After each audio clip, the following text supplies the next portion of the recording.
इफ्तिताह के लिए फैज़ आलम साहब से गुजारिश यहाँ तशरीफ़ लाएँ, अपने तासुरात से इस प्रोग्राम का इफ्तिताह फरमाएँ। अस्सलाम वालेकुम। यहाँ पर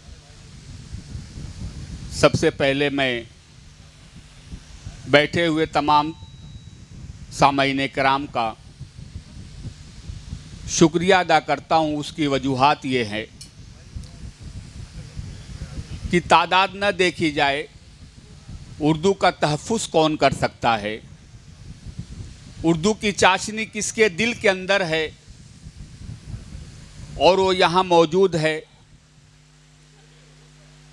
और मेरे लिए बहुत एज़ाज़ की बात है कि कम से कम प्रोग्राम में ही सही, आज चाहे मेरे उस्ताद कह लीजिए या मोहतरम कह लीजिए, महाराष्ट्र ने हिंदुस्तान की एक जानी पहचानी शख्सियत मेरे अजीज़ दोस्त फाजिल अंसारी साहब की मौजूदगी मेरे लिए बाइस फ़ख्र की बात है।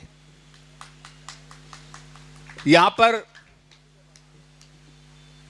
शोरे कराम भी तकरीबन आ चुके हैं और शायरात मोहतरमा भी आ चुकी हैं। मैं आपका बहुत वक्त नहीं लूँगा, इसलिए कि अभी मैं बहुत लंबी बीमारी से उठा हूँ और मैं इसी के साथ जो है इस बात को ख़त्म कर देना चाहता हूँ कि अहद माजी के तकाज़ों में उलझ कर अक्सर, अहद माजी के तकाज़ों में उलझ कर अक्सर मेरे हाथों मेरा मजरूह कलम टूटा है।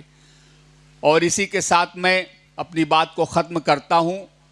और ये जो इस कमेटी के तमाम कारकुरान हैं और शरीफ अंसारी साहब, और मैं समझता हूँ कि गुड्डू साहब, और मेरे एक बहुत अजीज़ दोस्तों में मेरा बहुत ज़्यादा तारुफ तो नहीं है, बहुत पीछे बैठे हैं, सिद्दीकी साहब, मैं तमाम लोगों का शुक्रिया अदा करता हूँ इस बात के लिए कि वो इस अदबी मुशायरे में आए और तमाम लोगों की हौसला अफजाई के लिए और उर्दू के तहफ़्फ़ुज़ के लिए।